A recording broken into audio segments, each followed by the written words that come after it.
Welcome. In front of me is a MAXCOM Smart MS457, and today I will show you how to enter the factory mode. So begin by powering out the device, hold the power key and then select shut down and confirm it. Wait for the device to shut off, which will be indicated by the vibration.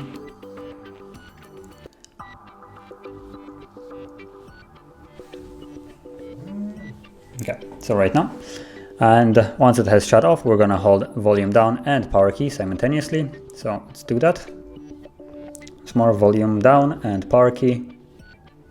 And once you see the logo, you can let go of the keys. Let's wait for it to load. Yep, as you can see, we're now in the factory mode.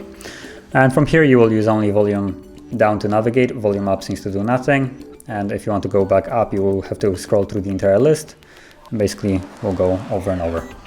And whatever you select, you confirm with the power key. And as you can see, you can run tests on the device, either automatically or manually. Test items, see the test reports, debug test. Clear EMC is just a hard reset version, just info, and reboot, just a reboot of the device. And I'm gonna choose reboot to boot back up into the normal Android. So once I have selected it, I just want to press power key to confirm it. And now the device will boot back up and go back into the normal Android system.